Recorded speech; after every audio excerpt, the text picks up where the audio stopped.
Chicos, esta noche descendemos al mundo rancio, áspero y gloriosamente horrible del trabajo medieval. Una época en la que tu título laboral decía menos sobre tu carrera y más sobre tu riesgo de peste o de quemaduras. Así que antes de ponerte cómodo, dale like al video y suscríbete, pero solo si de verdad disfrutas lo que hago aquí. Y cuéntame en los comentarios desde dónde me ves y qué hora es allá. Siempre me fascina ver quién se une desde distintas partes del mundo. Ahora baja las luces, enciende un ventilador para ese murmullo de fondo. Y vamos entrando juntos en el viaje de esta noche.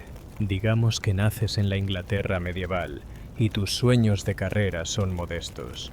No quieres ser caballero, demasiadas puñaladas. No quieres ser monje, demasiado silencio. Así que tomas el camino de menor resistencia, te conviertes en gong farmer. Gong, por si lo preguntas aquí, no es un instrumento musical. Es la jerga medieval para excremento humano.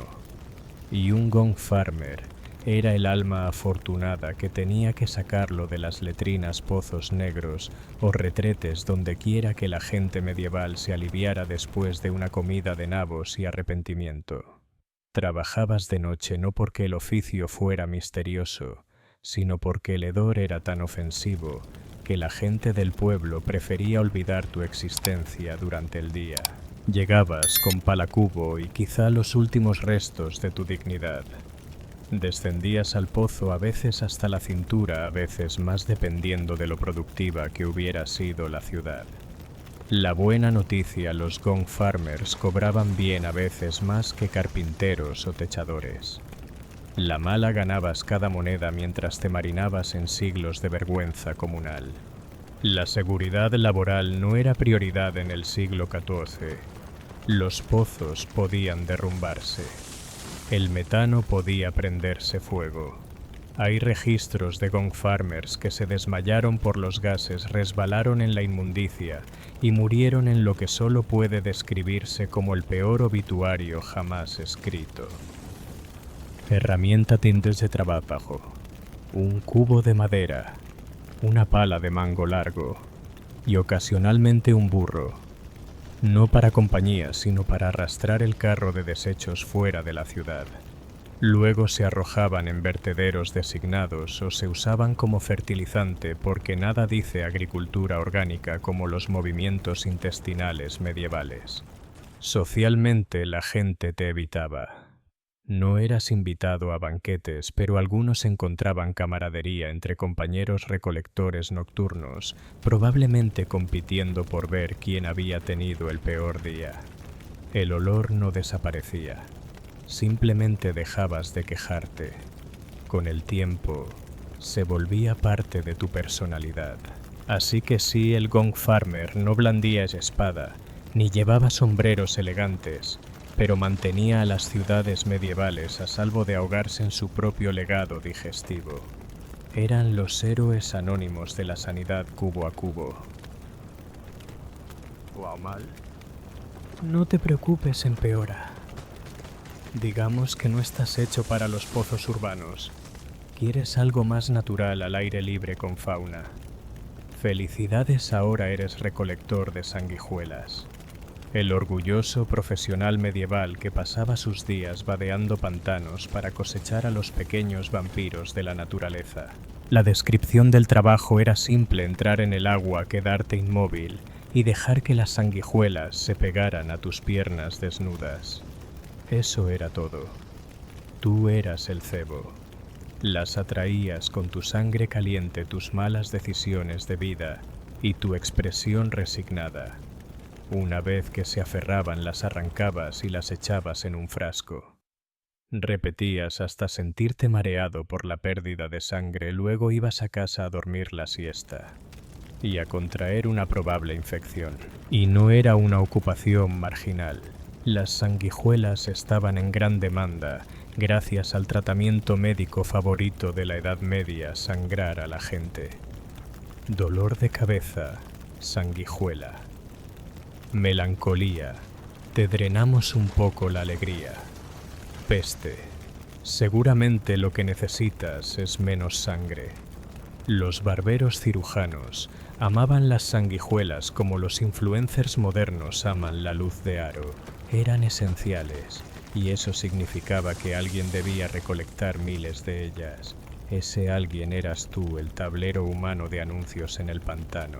Ropa protectora. No realmente. La mayoría trabajaba descalzo y con las piernas al aire. A menudo mujeres o los muy pobres. Los afortunados con falda, los desafortunados con llagas. Y si tenías muy mala suerte llegabas a casa con sanguijuelas todavía pegadas hinchándose con orgullo bajo tus rodillas. Los peligros no se limitaban a los chupasangres. Estos no eran estanques limpios de jardín, sino aguas turbias y estancadas llenas de bacterias ranas y algún ganso que te juzgaba. Arriesgabas tétanos, pie de trinchera y vergüenza de trinchera.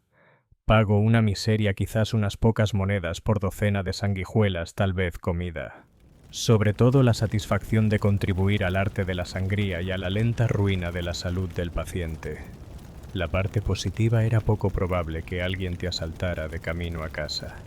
Nadie quería acercarse tanto.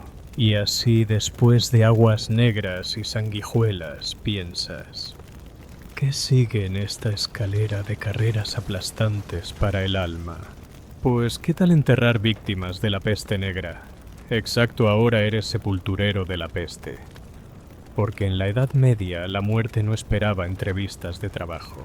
El puesto tenía 3 requisitos principales: una pala o un estómago fuerte y 0 respeto por tu propia seguridad.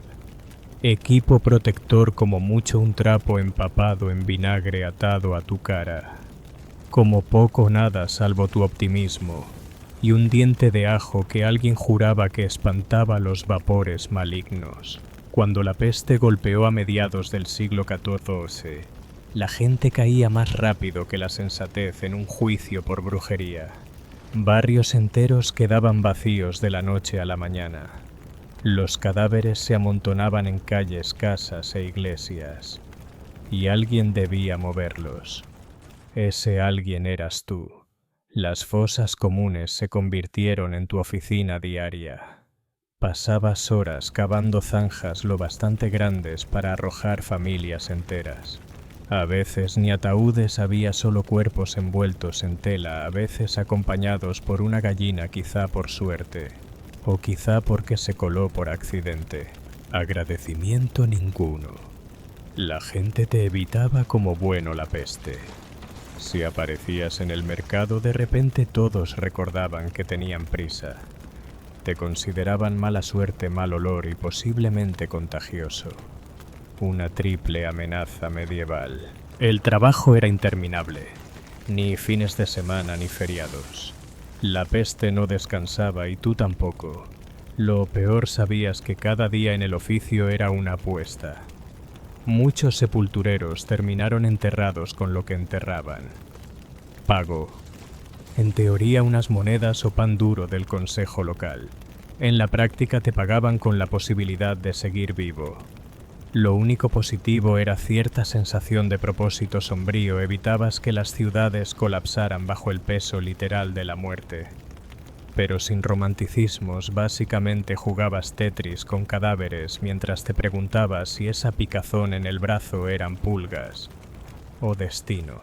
Y ahora bienvenido al glamuroso mundo de la producción textil medieval, donde la moda se encontraba con la fermentación, y tú, el humilde batanero, asegurabas que ninguna túnica de lana raspara como un cactus. Tu trabajo era simple: pisotear telas empapadas en orina humana hasta que quedaran suaves. La lana cruda es aceitosa, rígida y se pega a todo. Para volverla usable había que abatirla, remojarla en agua-tierra y sí orina. ¿Por qué?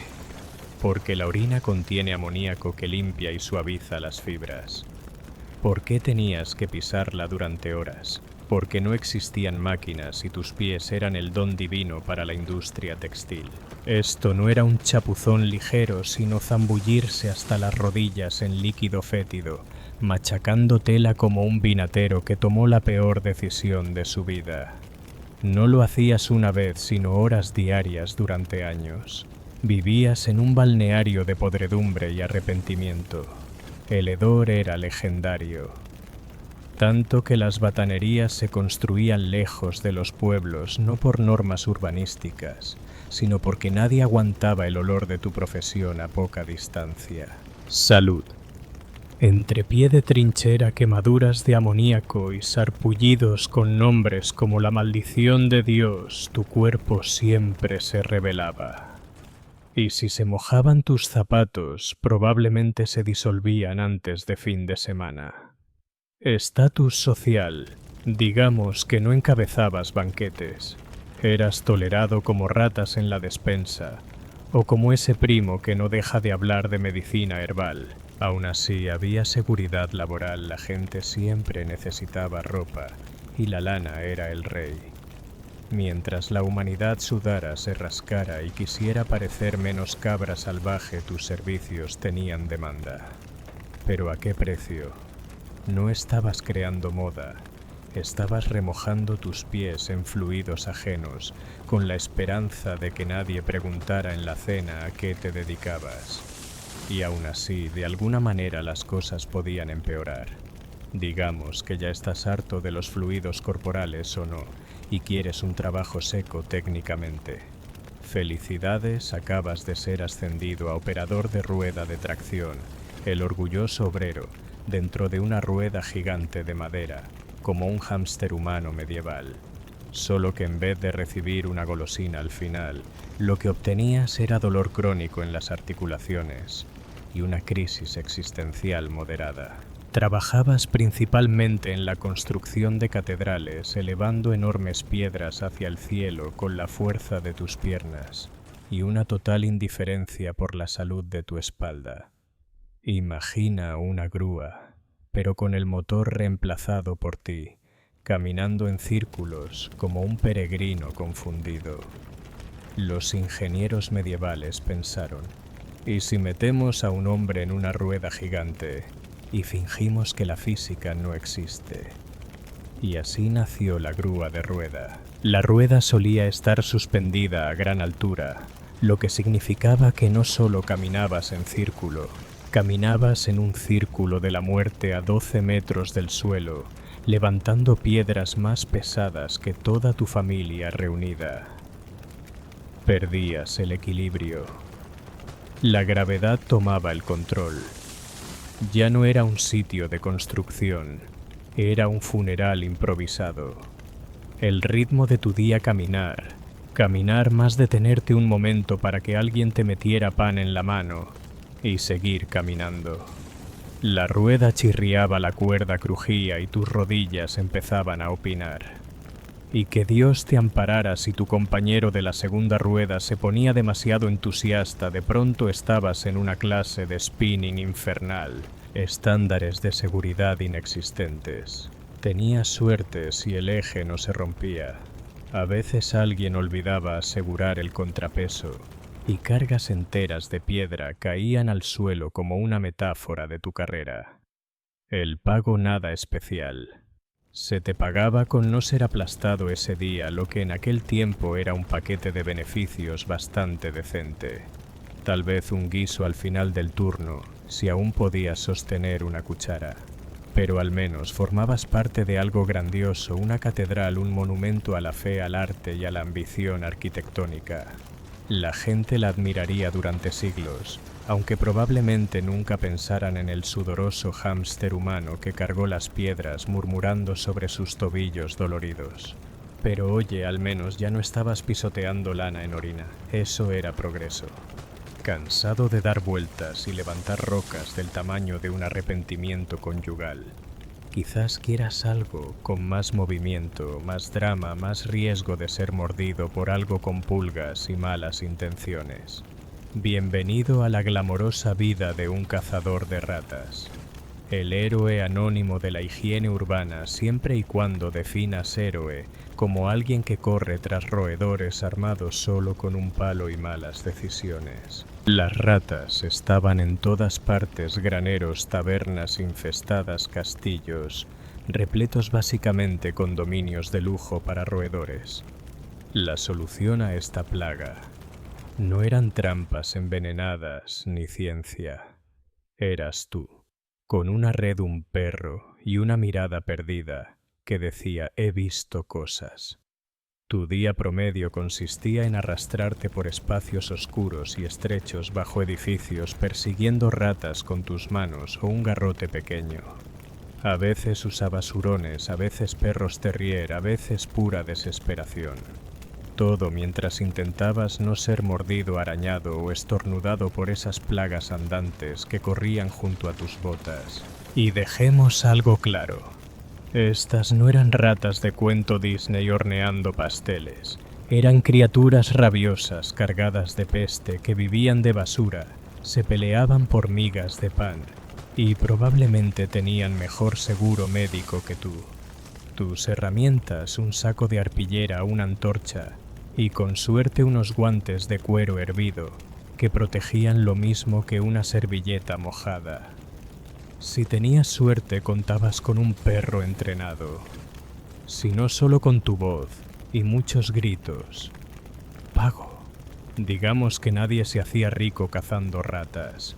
Podías ganar unas monedas por cola si había que presentar prueba como un macabro programa de fidelidad medieval. A veces los pueblos contrataban cazadores de ratas durante brotes, especialmente cuando la gente notaba demasiados cadáveres y pulgas bailando el cha-cha-cha. Pero cuando el pánico bajaba, también lo hacía el presupuesto y el respeto. Nadie quería sentarse a tu lado ni escuchar tu jornada, aunque en el fondo todos se aliviaban de que existieras porque sin ti las ratas habrían heredado la tierra. O al menos la despensa. Digamos ahora que quieres trabajar bajo techo. Tal vez te gustan los niños, tal vez sueñas con la vida cortesana, con túnicas de seda y comidas que no sepan a tristeza hervida. Así que tomas empleo en el palacio cuidando de un joven noble. Suena cómodo, no error. Te conviertes en el chico de los azotes, un castigo viviente y respirante. En resumen, el príncipe se portaba mal, tú recibías los latigazos. Sí era un trabajo real. Los hijos de la nobleza, en especial de sangre real, eran demasiado importantes para ser castigados físicamente. No podías magullar al futuro rey solo porque le dio por darle pólvora al gato. Así que se nombraba a otro niño de menor estatus para que fuese su compañero constante. Si el príncipe rompía las reglas, tú recibías los azotes frente a él. La idea era que al verte sufrir sintiera remordimiento. Bonita teoría, salvo que tuvieras que lidiar con un tirano en ciernes que pensaba que tus gritos eran música. Tu día transcurría siguiendo al príncipe en sus lecciones, comidas, paseos a caballo, esgrima. Eras su confidente, su compañero de estudio y en los malos días su chivo expiatorio. Le contestaba mal al tutor, te daban con la vara. Fallaba en latín, prepárate para los moretones. Hacía un berrinche a cojear, se ha dicho. No había de agarrar y profesional va. No si ascendía a azotado mayor ni a vicelátigo. Solo envejecías y sobrevivías sin quedar torcido para siempre. Sorprendentemente, algunos chicos de azotes se hicieron amigos de por vida de sus príncipes.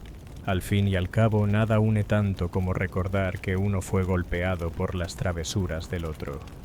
Otros, en cambio, desaparecieron de los registros, probablemente tras huir al bosque y decidir que la amistad no debería doler tanto. Pago, comida, techo y quizás alguna nota de agradecimiento. Nadie levantó estatuas a un chico de los azotes, pero con suerte podías vestir ropa limpia y comer de la mesa del príncipe antes de ser castigado por su pelea de comida. Cansado ya de mordiscos de ratas y palizas principescas, quizás anheles soledad, aire fresco y un trabajo sin niños ni roedores. Entra en escena el calero, el hombre tan comprometido con inhalar polvo, que hacía parecer a los desollinadores gurús del bienestar. Tu oficio quemar piedra caliza en un horno abrasador para producir cal viva, ingrediente vital en mortero, yeso, agricultura. Y sorpresa, cadáveres. Sí, la cal viva se usaba a veces en entierros para acelerar la descomposición. Tu obra estaba en todas partes, en muros, en campos, y disolviendo en silencio al tío Godofredo detrás de la iglesia. El proceso apilar capas de caliza y combustible madera, turba o estiércol seco para los más ecológicos en un horno gigante. Encenderlo y mantenerlo varios días a temperaturas infernales. Y por mantenerlo quiero decir que te quedabas junto a él paleando materiales y empujando con una vara larga como un pizzero medieval.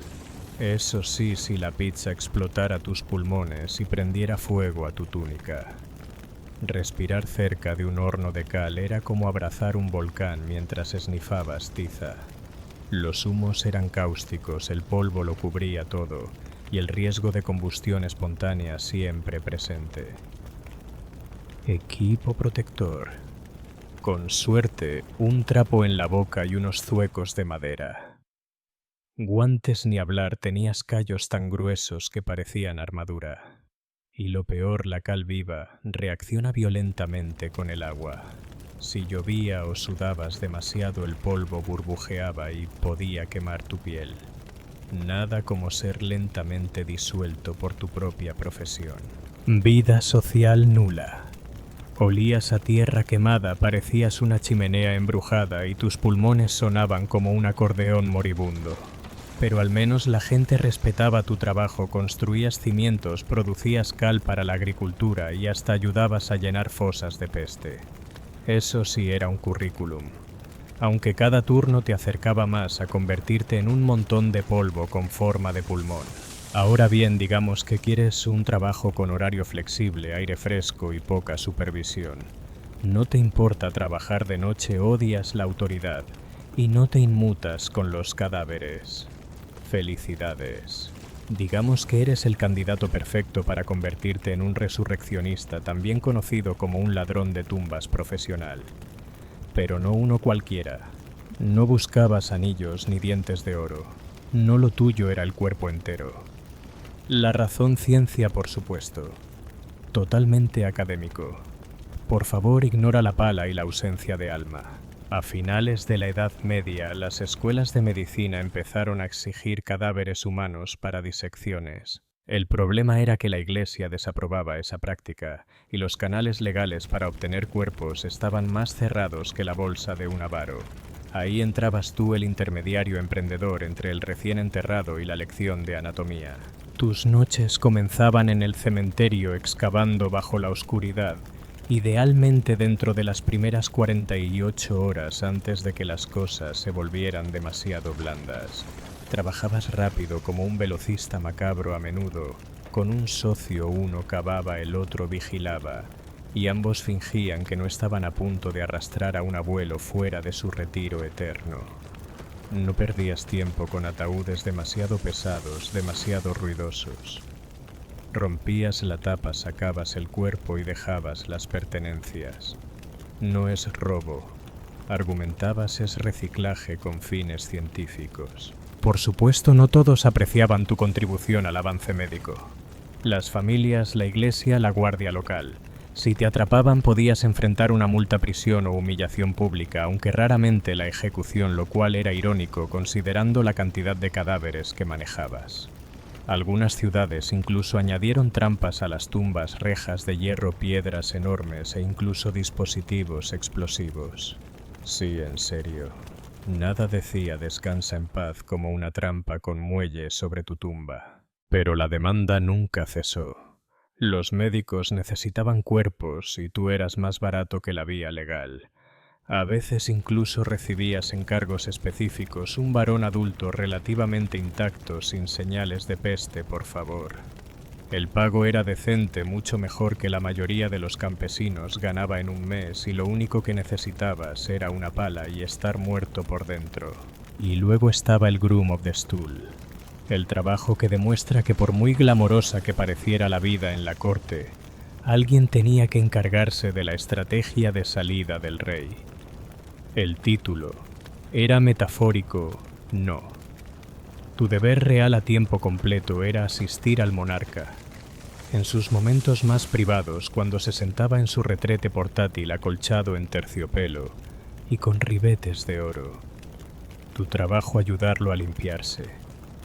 Sí, exactamente eso. No era una broma medieval. Era un cargo respetado. De hecho, muchas veces lo ocupaba un noble de confianza absoluta para el rey. Porque cuando has visto a alguien desnudo, sudando y en pleno esfuerzo, alcanzas un nivel de intimidad que pocos cortesanos podían rivalizar. Y no solo empuñabas paños, empuñabas influencia. Decidías quién podía tener acceso al rey durante sus reuniones sentadas. Administrabas su vestuario, su correspondencia, e incluso dabas consejo político. Una dinámica extraña. Eras al mismo tiempo conserje real y confidente principal. El puesto exigía discreción, lealtad y un estómago irrompible. También te encargabas de preparar el retrete, asegurarte de que las telas estuvieran limpias y mantener el trasero real perfumado y presentable.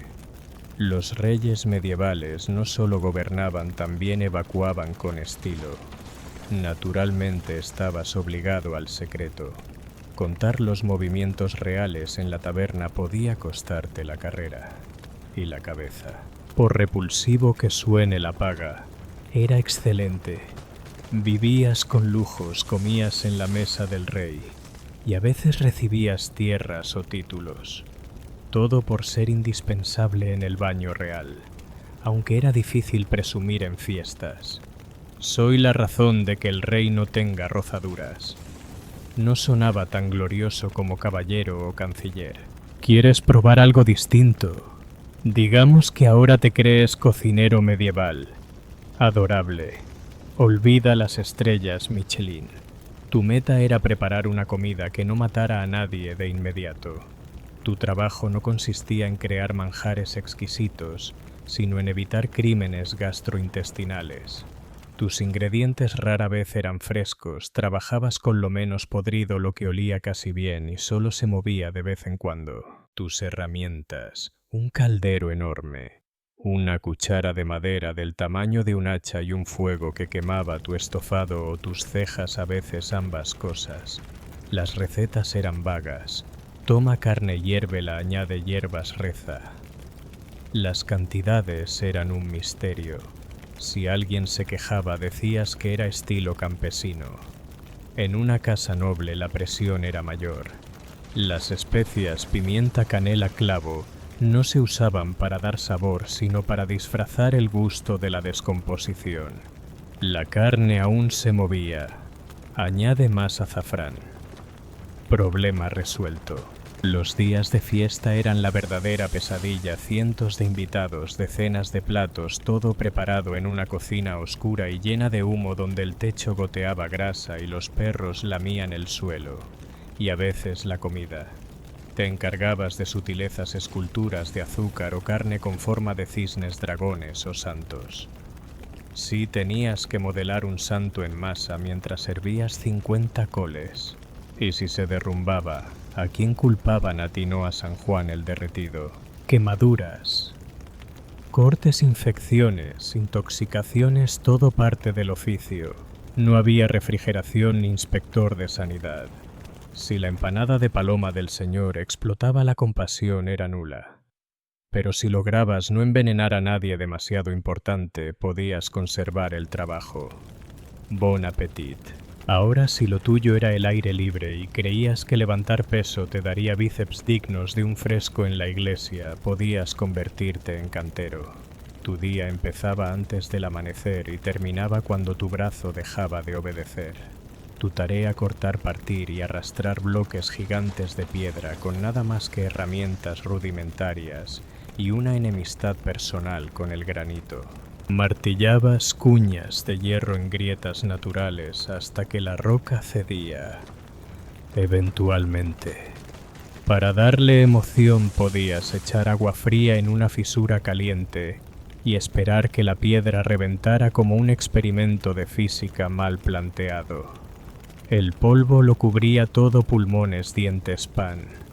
Sin gafas de protección, lo único que podías hacer era entrecerrar los ojos y rezar que una astilla no te atravesara la córnea.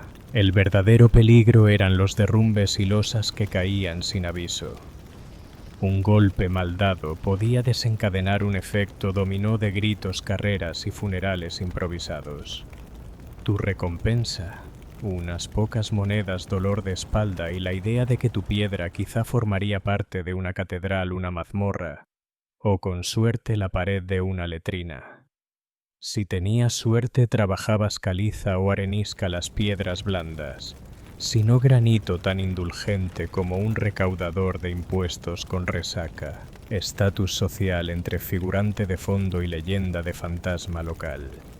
Romance solo si alguien tenía fetiche por la mugre perpetua y la tos crónica. Pero al menos no trabajabas encerrado. Y si pensabas que tenías buen cardio, prueba ser mensajero de guerra en la Edad Media. Un oficio que combinaba maratón diplomacia de alto riesgo y la posibilidad constante de ser confundido con un espía enemigo con muy mala suerte.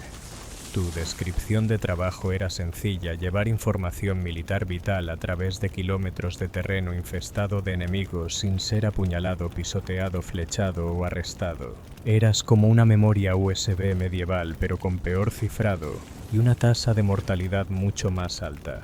La velocidad era esencial. Tenías que correr más rápido que los caballos, engañar a bandidos y a veces gritar: no me maten, trabajo aquí, en varios idiomas. Si no corrías, cabalgabas. Pero los caballos te hacían más visible, y en una zona de guerra la visibilidad no era lo que querías, a menos que fueras una bandera.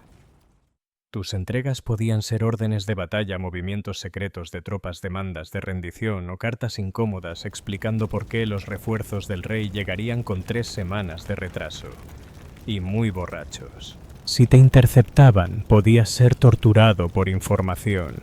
Si te atrapaba tu propio bando en medio de un cambio de uniformes, corrías el riesgo de ser confundido con un espía y colgado antes de poder decir campamento equivocado. Perdón. El clima tampoco ayudaba. Se esperaba que galoparas a través de tormentas, barro, nieve o sol abrasador, manteniendo el pergamino seco y legible, porque nada arruina más la logística que entregar una sopa de tinta. A veces llevabas mensajes en plena batalla, atravesando líneas de combate para avisar a un comandante que el flanco izquierdo se había derrumbado o se había ido a almorzar. Los arqueros no se preocupaban por ti. La caballería no te veía. Y todos los de Mapua estaban demasiado ocupados apuñalándose para escuchar: por favor, no atraviesen al tipo con el pergamino. Y si sobrevivías a la entrega, tenías que volver. Pago nada mal si eras rápido, discreto y tenías un sexto sentido para el peligro. Tus probabilidades de supervivencia eran solo un poco mejores que las de un proyectil de catapulta, pero solo un poco. Aún así, pese a los riesgos, el oficio tenía cierta nobleza.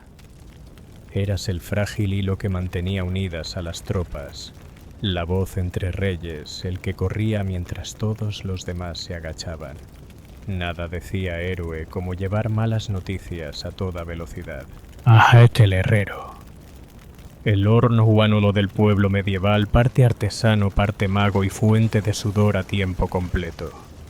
Si había que calentar el metal hasta que brillara como el sol, y luego golpearlo con un martillo hasta que pidiera misericordia, tú eras la persona indicada. Tu taller una fragua más caliente que una axila en julio, llena de hollín, chispas y suficiente ruido como para borrar cualquier idea de paz. No necesitabas gallo, tu martilleo diario. Clan, clan, clan despertaba a toda la aldea.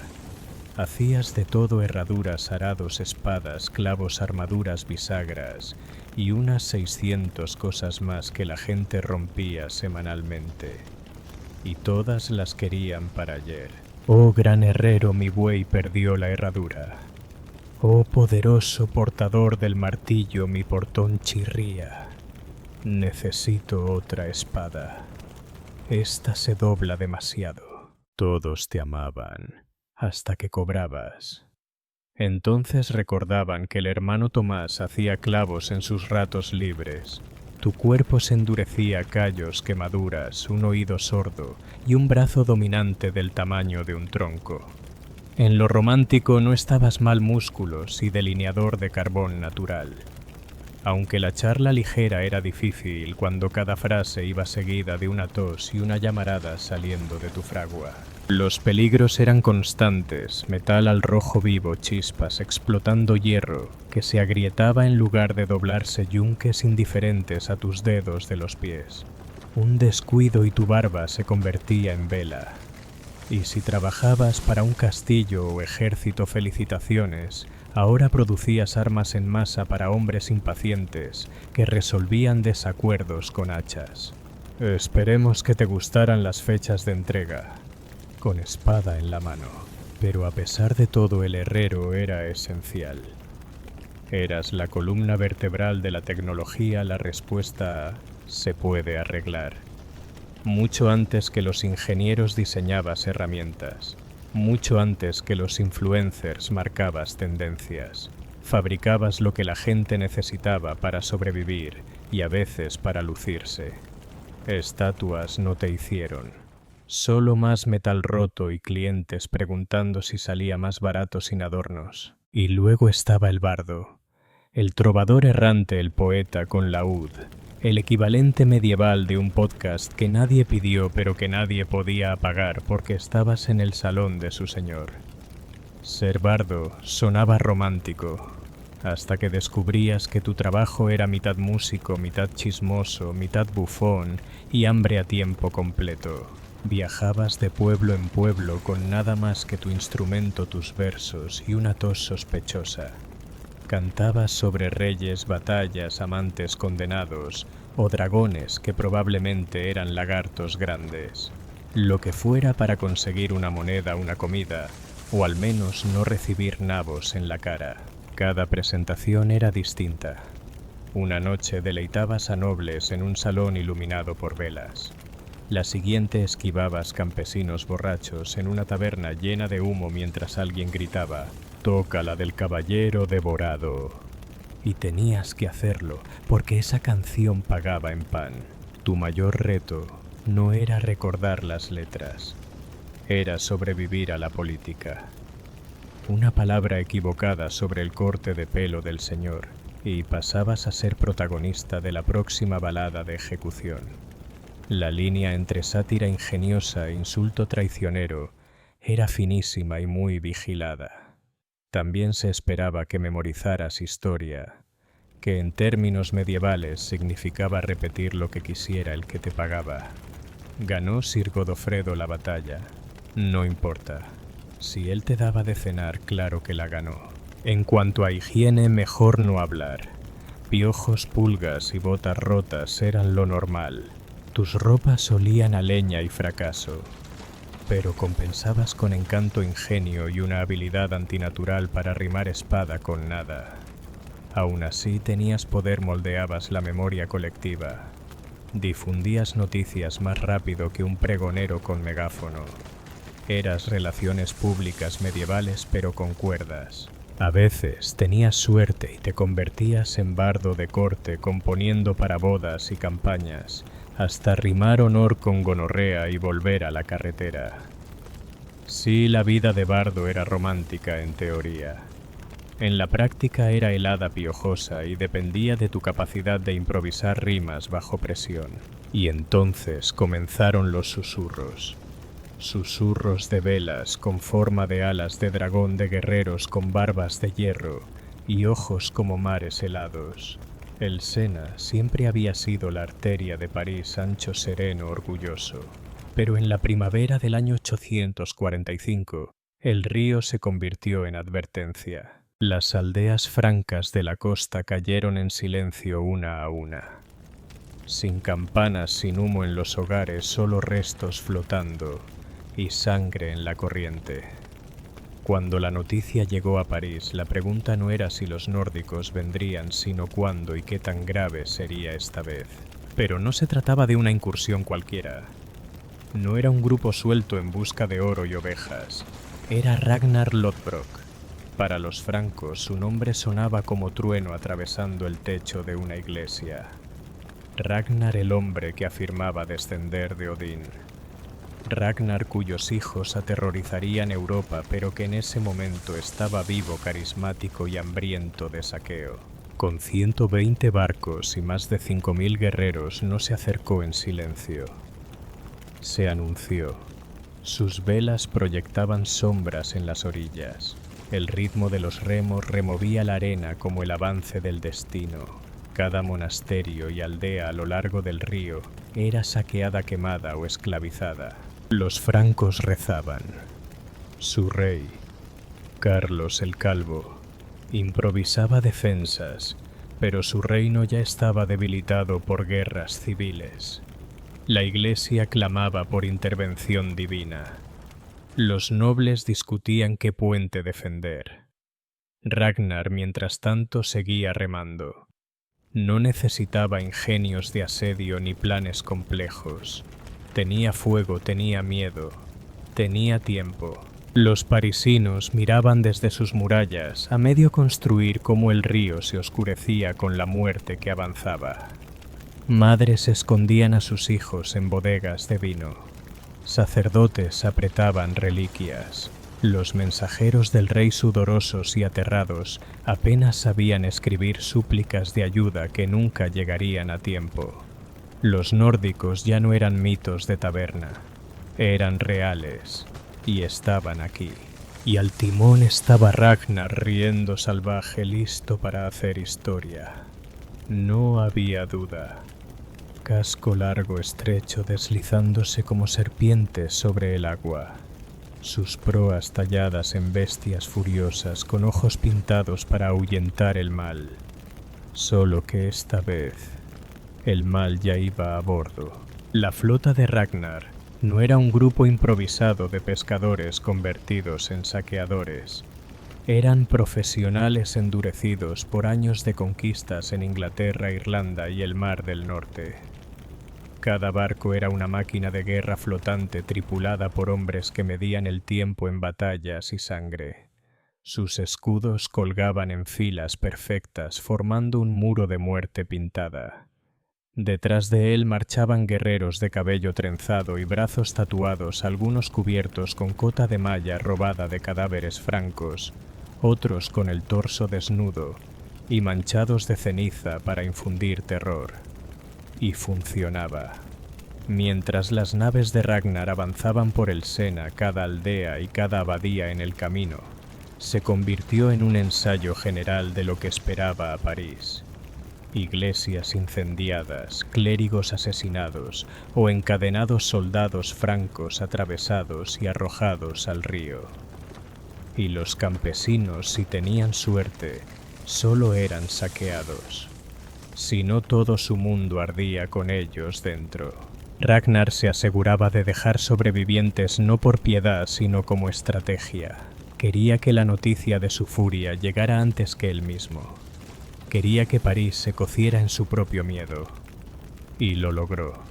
Lo aterrador de aquella flota no era solo su número, sino su coordinación. No eran berserkers descontrolados, eran piezas movidas por un maestro de ajedrez. Algunos saqueaban monasterios tierra adentro, otros vigilaban los barcos, y siempre el río era su autopista y su sustento. Y entonces, como en un crescendo cruel, llegaron a las puertas de París. La capital franca, aún tambaleante por guerras civiles, hambrunas y pestes, debía enfrentarse ahora a un ejército que no negociaba, solo saqueaba. Frente a las murallas, Ragnar ordenó quemar aldeas capturadas a la vista de la ciudad. El humo se alzó como una profecía oscura. No era una amenaza, era un desafío. Atrévanse a detenerme. mientras las llamas se reflejaban en el Sena e iluminaban sus velas pintadas. Ragnar miró las murallas de París sin temor ni reverencia, sino con hambre, porque para él París no era un reto, era un premio. París en 845 no era aún la fortaleza imponente de siglos posteriores. Era una ciudad encogida en una isla, la Île de la Cité, flanqueada por 2 puentes de madera y protegida por murallas improvisadas. Sus defensores eran pocos milicianos locales, monjes con espadas y nobles más interesados en sus títulos que en la guerra. En resumen, era la cena de Ragnar. El caudillo vikingo no perdió tiempo. Al llegar lanzó un ataque de tanteo en las afueras. Lo que encontró fue ridículo, respuesta lenta, desorganizada, aterrada. Así que avanzó y puso sitio al corazón de París. Dividió a sus fuerzas rodeando la isla desde ambas orillas. El Sena le pertenecía. Ninguna barca entraba, ninguna salía. El comercio se detuvo. La comida se agotaba. El pánico crecía. Los vikingos encendieron hogueras alrededor de la ciudad. Jugaban a los dados, bebían hidromiel, afilaban sus hachas a tiro de oído de las murallas. Sabían esperar. Cuanto más durara el asedio, más débil sería la presa.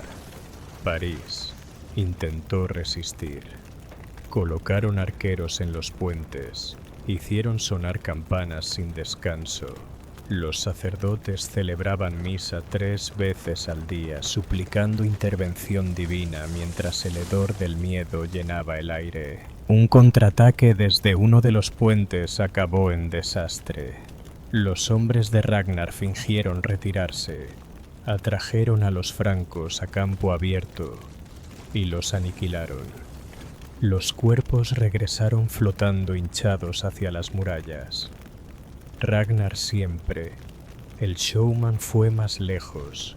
Capturó a decenas de soldados francos y en lugar de pedir rescate, los crucificó en las orillas. Sus cadáveres eran un mensaje. Vuestras plegarias no significan nada para mí. Dentro de las murallas el hambre comenzó a morder.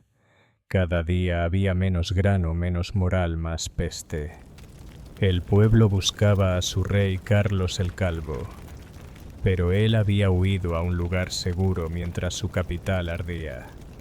Y Ragnar imperturbable afilaba su hacha junto al fuego, observando el humo de las iglesias que había quemado y sonriendo.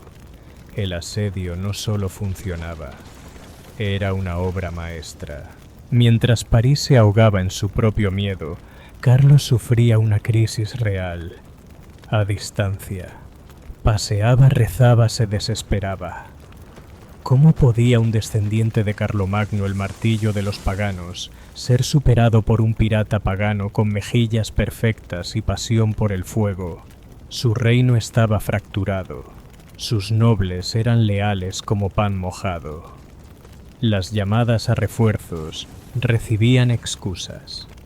Nadie quería entrar en la picadora de carne de Ragnar. El tesoro estaba vacío tras años de guerras internas y gastos religiosos. Y lo peor, la humillación. Pagar a los vikingos era una mancha indeleble en el honor. Pero el honor no mantendría el trono si París caía. Así que intentó negociar.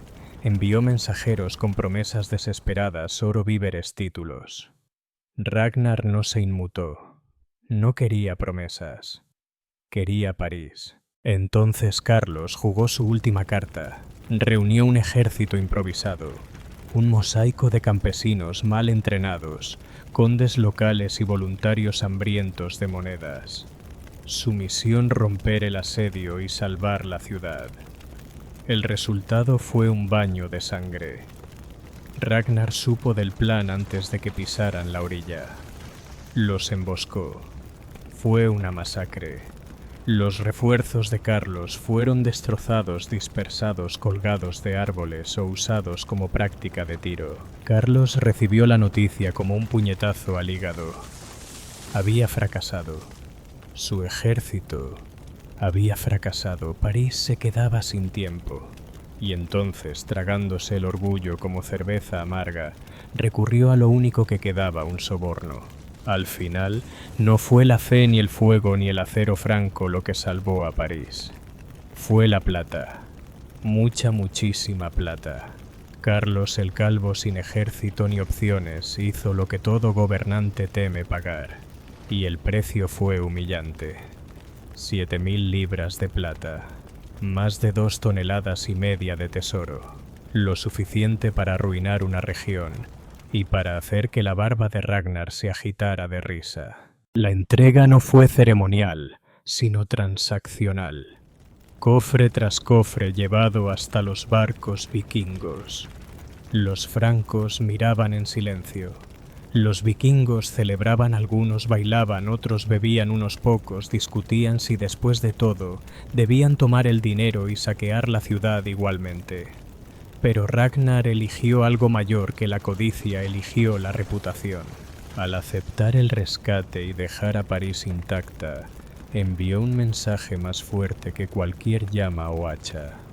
Puedo romperte, pero no necesito hacerlo. Solo págame. Era guerra económica, no conquista. Y funcionó. Los francos quedaron atónitos. Su rey había pagado una fortuna a un caudillo pagano y lo había dejado marcharse indemne. El clero se atragantó con su incienso. Los nobles ardían de rabia a puerta cerrada.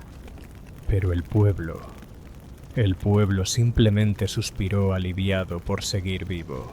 El asedio terminó. Los puentes se despejaron. Los incendios se apagaron. Y Ragnar cargó la plata, izó sus velas y emprendió el viaje de regreso. No como un saqueador huyendo, sino como un conquistador que se marcha bajo sus propios términos. París quedó de pie no en ruinas, pero sí en vergüenza. Y mientras las voces de sus guerreros retumbaban por las orillas del Sena, Ragnar navegó río abajo, victorioso, intacto, pagado como un rey. Por un rey que lo era de nombre, pero no de poder. Ragnar no solo había ganado una batalla, había ganado un mito. Mientras la flota descendía por el Sena, pasaban junto a las mismas aldeas arruinadas, abadías chamuscadas y monasterios saqueados que habían devastado en su avance. Nada se interponía ya en su camino. Los francos no se atrevían, no después de lo ocurrido en París, no después de ver a su rey reducido a una chequera andante. Algunas leyendas dicen que Ragnar llevaba tanto oro y plata en su barco que tuvo que arrojar parte al río para no hundirse. Otros afirman que desfiló con prisioneros francos crucificados como regalo de despedida. Sea como fuere, una cosa era cierta: Ragnar abandonó la Francia franca, más rico, más infame y completamente ileso. No hubo intentos reales de detenerlo. Carlos el Calvo, lamiéndose las heridas, no tenía ni los recursos ni la confianza de su gente para enfrentarlo otra vez. Había pagado al lobo y ahora debía vivir con el olor a sangre en su puerta. Para Ragnar el viaje de regreso no era una retirada. Era un desfile de victoria. Su reputación explotó por toda Europa. Para los nórdicos era una leyenda encarnada, prueba de que los dioses favorecían a los audaces. Para los francos, un monstruo del que no podían despertar. Para otros caudillos vikingos, el nuevo estándar de saqueo, quemar, aterrorizar y luego cobrar por marcharse. La herida psicológica fue más profunda que cualquier espada. Ragnar no había roto París con catapultas ni escaleras de asedio. La quebró con miedo, fuego y osadía. Y esa fue la parte más aterradora. Podía haber tomado la ciudad, pero no lo necesitaba. Al desaparecer las naves de dragón en el horizonte, una verdad quedó cristalina: Ragnar Lodbrok acababa de robar a uno de los reyes más poderosos de la cristiandad. Y se marchó sin un rasguño. La era vikinga ya no se avecinaba. Había llegado. Cuando los barcos desaparecieron y el río cayó, París no celebró. Exhaló despacio, temblorosa, como una ciudad que despierta de una pesadilla. El asedio había terminado, pero el trauma apenas comenzaba. El aire olía a humo, sudor y miedo rancio. Los puentes estaban carbonizados, las iglesias profanadas, las calles llenas de huesos de resistencias fallidas. Y aunque las murallas seguían en pie, la idea misma de seguridad se había reducido a cenizas. Los primeros en salir de bodegas y criptas no trajeron esperanza, trajeron culpa. Los clérigos culparon al rey por su cobardía, los nobles unos a otros por no enviar ayuda, el pueblo a ambos. Y sobre todo flotaba una verdad amarga. Carlos el Calvo había comprado al enemigo y dejado su capital en la humillación. No era diplomacia, era un pago nacido del pánico. La Iglesia intentó maquillar la supervivencia de París como un milagro divino, una prueba de fe. Pero la gente sabía la verdad, no habían sido ángeles quienes los salvaron. Había sido la plata. El rescate vació el tesoro real. La inflación subió. Los impuestos se dispararon. Los monasterios lloraron sus reliquias robadas. El campo agotado por la guerra civil y el hambre se dobló aún más. Y mientras tanto, la leyenda de Ragnar crecía y la autoridad carolingia menguaba. Militarmente la herida fue peor. Ragnar había revelado el vientre blando de las defensas francas. No necesitaba catapultas ni arietes, solo un río y una causa. Otros caudillos tomaron notas y París podía temblar. ¿Qué ciudad no? Y lo más inquietante, todos sabían que esto no era un final, sino un prólogo. París sobrevivió, sí, pero también fue humillada, marcada y obligada a comprar su propia vida. Esa clase de herida no sana rápido.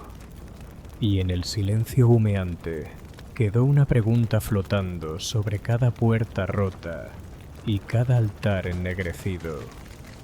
¿Qué pasará cuando llegue el próximo Ragnar? La incursión de 845 no terminó cuando Ragnar zarpó. En realidad fue el inicio de algo mucho mayor, un legado de terror, estrategia y dominio cultural que resonó por generaciones. Otros líderes vikingos escucharon lo ocurrido, tomaron nota y luego tomaron barcos. La noticia del rescate franco se extendió por el norte. Junto a una revelación, no hacía falta morir en batalla para dejar huella. Podías morir rico también. Pronto daneses, noruegos y suecos convirtieron el Sena, el Loira y el Rin en avenidas de saqueo. Los vikingos ya no eran solo salvajes temerarios, eran empresarios con hachas. Cada verano llegaban nuevas flotas, nuevos saqueos, nuevos rescates. El manual de Ragnar se volvió doctrina: navegar rápido, golpear fuerte, aterrorizar y cobrar para marcharse. Las ciudades empezaron a almacenar per plata, no para comerciar, sino para comprar protección. Los monasterios enterraban reliquias por miedo, no por devoción. Y la respuesta franca fue siempre la misma: fortificar y rezar. Pero no bastaba.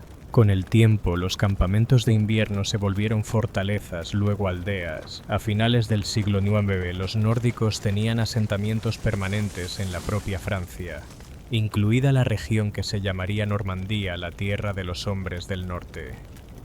Todo se remontaba al asedio de Ragnar. Y Ragnar, su leyenda, ya no era de hombre sino de mito. Canciones, sagas, rumores. Algunos decían que atacó reinos anglosajones, que lo arrojaron a un foso de serpientes y que rió al morir.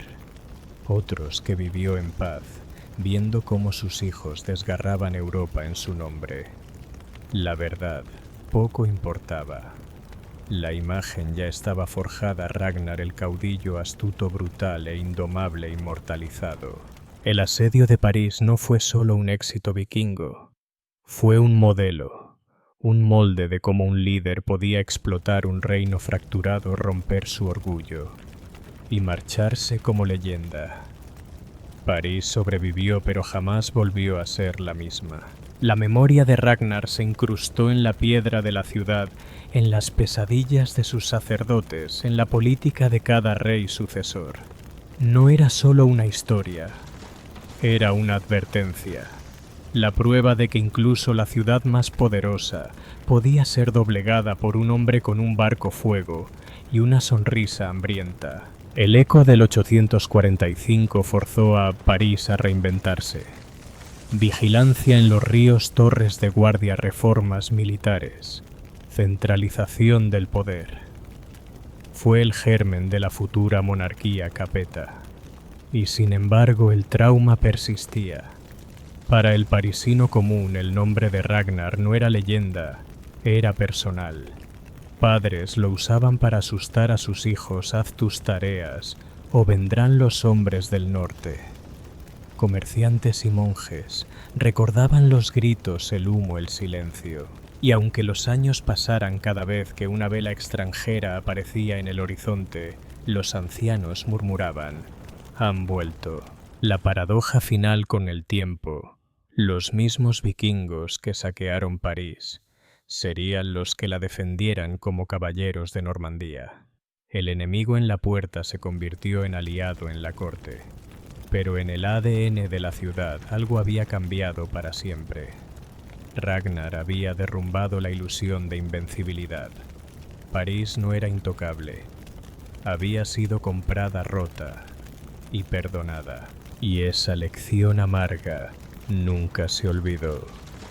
Cada espada bendecida, cada moneda pesada, cada muro reforzado, todo se hacía bajo la larga sombra del año 845. Porque cuando un solo hombre armado, solo con hierro, fuego y osadía, puede hacer temblar un imperio y obligar a un rey a pagar el mundo, cambia y nunca vuelve a ser el mismo. En la Edad Media el camino hacia la salvación no empezaba en un banco de iglesia, empezaba con ampollas. Ser un buen cristiano no consistía solo en asistir a misa o confesar tus pecados. A veces significaba poner un pie delante del otro y caminar cientos de kilómetros para visitar un lugar sagrado. Estos viajes se llamaban peregrinaciones y eran a la vez profundamente espirituales y absurdamente físicos. Imagina a un campesino descalzo avanzando bajo la lluvia, la nieve y ocasionalmente estiércol de vaca, todo para llegar ante un hueso de santo guardado en una caja dorada. La motivación, la salvación eterna, o al menos unos puntos divinos de misericordia. La Iglesia promovía con fuerza las peregrinaciones como medio para ganar indulgencias. Cometiste adulterio, ve a Santiago. Mentiste a un sacerdote, prueba en Canterbury. Asesinaste a alguien, pues empieza a caminar hacia Jerusalén. Y no pares. Pero no siempre se trataba de culpa. A veces era un acto de gratitud, una súplica de sanación o simplemente una excusa para salir del pueblo sin ser señalado como hereje. Para las mujeres era una de las pocas formas de viajar con cierta aceptación social. Para los caballeros una pausa de tanta estocada para demostrar su santidad. Y para muchos era sencillamente las únicas vacaciones que tendrían en su vida. La llamada a la peregrinación podía llegar de muchas maneras. Un sueño, un sermón, o la insistencia de un sacerdote local que decía: Dios puede perdonarte. Si caminas 1200 kilómetros con la espalda rota y sin zapatos. No era raro que las familias enviaran a un representante, una especie de outsourcing espiritual. Un peregrino andando podía traer bendiciones para todo el clan. ¡Qué suerte! Una vez comprometido el peregrino, recibía la bendición y se equipaba con los signos distintivos, un bastón, una alforja y una insignia en forma de concha de vieira o de cruz. Estas marcas lo identificaban como caminante santo y no como vagabundo, lo cual era crucial a la hora de dormir en graneros y mendigar comida. Pero no te equivoques, una peregrinación no era un paseo campestre. Era un viaje de cansancio e incertidumbre y la débil esperanza de que al final hubiera algo divino. Eso claro si el camino no te mataba antes. Antes de dar el primer paso había un dilema. ¿Qué llevar en un viaje de 1000 kilómetros sin Amazon, sin botas impermeables y sin barritas energéticas? La respuesta lo mínimo posible, pero siempre demasiado. Los peregrinos cargaban sus vidas en un saco del tamaño de un bolso actual. El peso era el enemigo. Cada túnica extra era una carga más que cruzar por montañas, pantanos y bosques plagados de bandidos.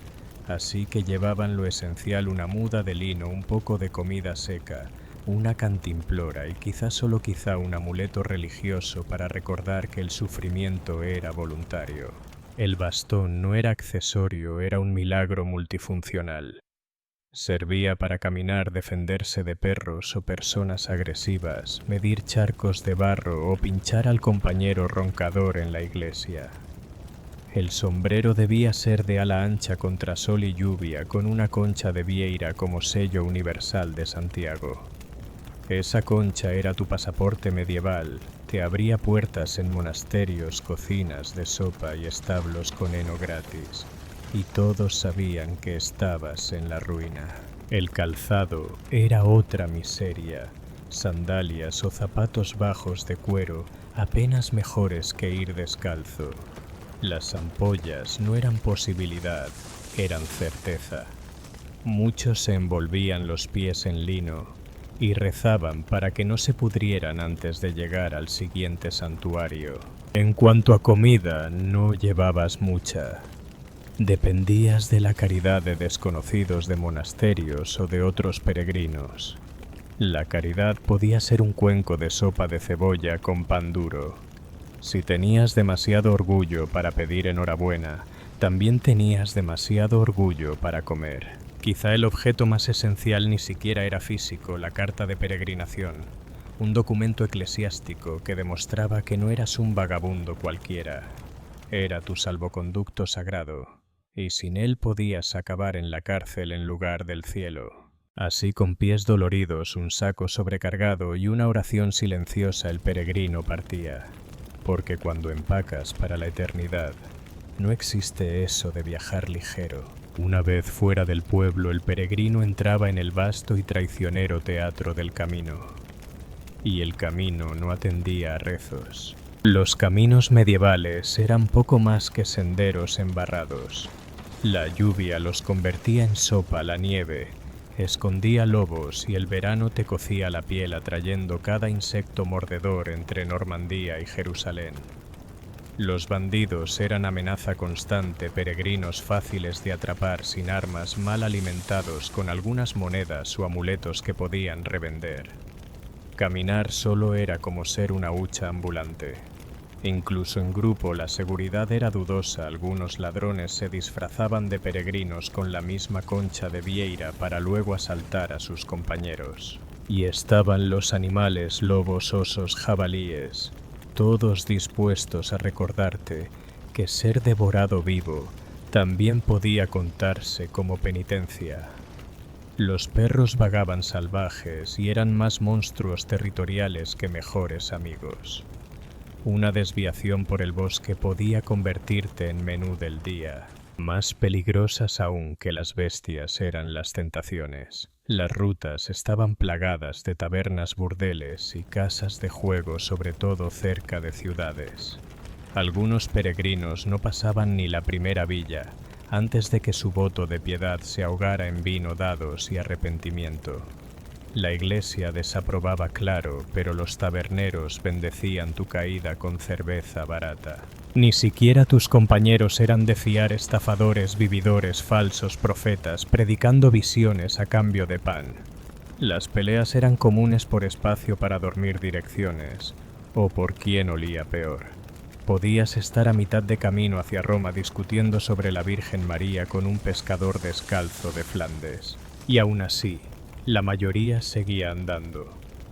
Porque cada kilómetro de barro, cada aullido en la noche, cada tentación resistida o aceptada, todo formaba parte del sacrificio.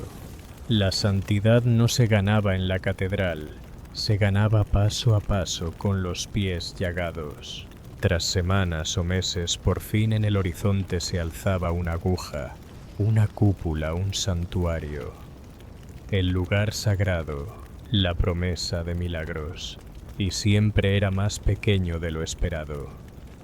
El santuario de Santo Tomás Becket en Canterbury, los huesos de Santiago en Compostela, el dedo incorrupto de Santa Margarita en algún rincón de Francia. La esencia era la misma, el hype sagrado. Estos sitios eran el Disneyland medieval. En vez de montañas rusas, había reliquias sagradas, procesiones de velas y exorcismos ocasionales. Las reliquias eran la gran atracción. Aunque seamos honestos, había inflación de reliquias. Había suficientes astillas de la cruz verdadera como para reconstruir un bosque entero. 3 cráneos de San Juan Bautista podían encontrarse en la misma ciudad, pero la autenticidad daba igual. Lo importante era creer. Los peregrinos se arrastraban de rodillas para tocarlas. Algunos lloraban, otros se desmayaban. Muchos simplemente tocaban el relicario y susurraban: cura mi ceguera, perdona mi adulterio, alivia mi espalda. Los santos tenían superpoderes póstumos y sus huesos eran máquinas de milagros medievales. Y donde había milagros había dinero. Las ciudades alrededor de estos santuarios prosperaban posadas, tabernas, vendedores de baratijas, monjes con tarifas sospechosamente altas por bendiciones especiales. Se podía comprar velas, agua bendita, amuletos, e incluso frasquitos de supuesto sudor santo. Por el precio correcto tu alma conseguía una vía rápida al perdón. La Iglesia lo fomentaba. Los lugares de peregrinación traían prestigio, donaciones y un constante flujo de turismo religioso. Se levantaban catedrales enteras para albergar un simple dedo del pie o una túnica reseca. Y cuanto más dramática era la leyenda, detrás de la reliquia mayor era la multitud. Estatuas que sangraban confirmado. Cuerpos incorruptos, por supuesto. Cráneos que hablaban, claro que alguien lo afirmaba, pero incluso en medio de todo aquel espectáculo, muchos peregrinos sentían un asombro genuino. Permanecer en silencio, iluminados solo por velas frente a un relicario dorado después de sobrevivir al brutal camino, se sentía como estar en el umbral del cielo. Puede que no pareciera gran cosa, pero para un alma agotada, aquel santuario lo era todo. La peregrinación no era solo un viaje espiritual, era un gran negocio. Cada paso que daba un peregrino significaba monedas en movimiento. Posadas, tabernas, herreros, vendedores de reliquias e incluso mendigos dependían de ese flujo de fieles. Y cuando cientos o miles de peregrinos atravesaban un pueblo cada año, la economía local no solo sobrevivía, prosperaba. Así nacían las trampas para peregrinos. Un pueblo con un santuario mediocre de pronto experimentaba una visión, un milagro o una cabra pariendo con una marca en forma de cruz en el costado. Poco después, aparecía una capilla, se encendían velas y alguien cobraba 3 dinarios por mirar un hueso de dedo, supuestamente de San alguien. Los turistas, llegaban los mercaderes, seguían, y la Iglesia daba su bendición. Tras recoger su parte, los centros más rentables, como Santiago de Compostela, se convirtieron en mega-hubs de peregrinación. Surgían industrias enteras, tejedores de capas para el viajero polvoriento, zapateros que remendaban calzado roto, panaderos que horneaban panes duros y secos que aguantaban semanas de miseria. Incluso existían guías medievales, hombres que prometían protección e indicaciones por un precio. A veces eran legítimos, otras simples ladrones bien vestidos con contrato. Los mercaderes vendían recuerdos por montones, pequeñas insignias de estaño en forma de reliquia que los peregrinos lucían orgullosos, señalando dónde habían estado como pegatinas de viaje medievales. También podías comprar falsificaciones si eras demasiado vago o demasiado listo para caminar toda la ruta. Los monasterios jugaban un papel enorme. Lejos de ser refugios espirituales, muchos funcionaban como máquinas de hospitalidad bien engrasadas. Los monjes recibían a los peregrinos con camas y sopa, pero siempre con una donación sugerida. Algunos eran amables de verdad, otros dominaban el arte del precio santo. Y claro estaban los estafadores, reliquias falsas, milagros amañados, monjes impostores y supuestos hombres santos que ofrecían curaciones divinas a cambio de todas tus posesiones. El peregrino debía caminar en equilibrio entre la fe y la ingenuidad. Aún así, la mayoría participaba de buen grado.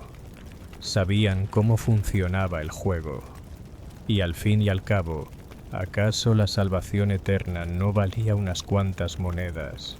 El camino al cielo podía estar lleno de rezos, pero estaba pavimentado con plata. A pesar de la soledad del sendero, casi ningún peregrino caminaba del todo solo.